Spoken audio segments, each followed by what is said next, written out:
Pernah kan mau coba konsisten tapi rasanya sulit banget? Mencoba konsisten olahraga nih misalnya 1 hari, 2 hari, 3 hari, tapi setelah itu kita stop. Aku selalu seperti itu sampai aku mikir kayaknya aku nggak akan bisa lagi deh konsisten di umur segini karena aku males, lemah disiplin, dan nggak niat. Tapi ternyata pada saat itu kapasitas otak dan beban mental aku tuh lagi penuh. Mental load itu adalah beban berpikir yang kita tanggung ketika kita mengelola rumah, keluarga, dan juga emosi anak. Ada banyak sekali keputusan yang kita ambil dalam sehari terkait mengurus rumah dan anak. Sehingga hal ini menyebabkan decision fatigue atau kelelahan dalam mengambil keputusan yang menurunkan kemampuan membangun kebiasaan baru. Catat ya, menurunkan kemampuan membangun kebiasaan baru. Bagi ibu yang punya anak kecil, kapasitas otak kita itu sering sekali habis oleh urusan kecil yang nggak kelihatan. Seperti mengatur jadwal, mengatur makan siang, malam, bekal, sarapan, dan juga mikirin tantrum yang bisa muncul sewaktu-waktu. Semua ini menguras kapasitas otak kita. Makanya ketika ada waktu luang, tubuh kita tuh inginnya istirahat, bukan malah berolahraga. Bukannya karena nggak mau, tapi memang sistem saraf kita tuh sedang butuh pemulihan. Ada orang yang bilang,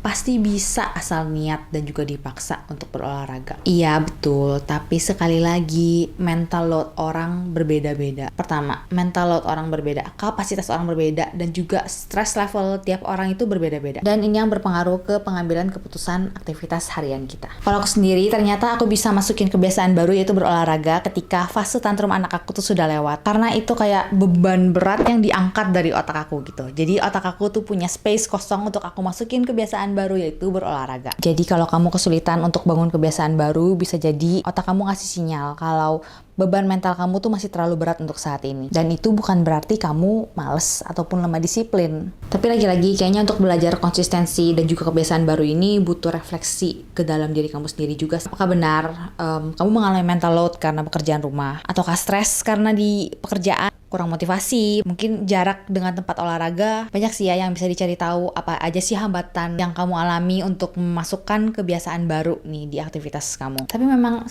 sesibuk dan sesulit itu sih untuk masukin satu kebiasaan baru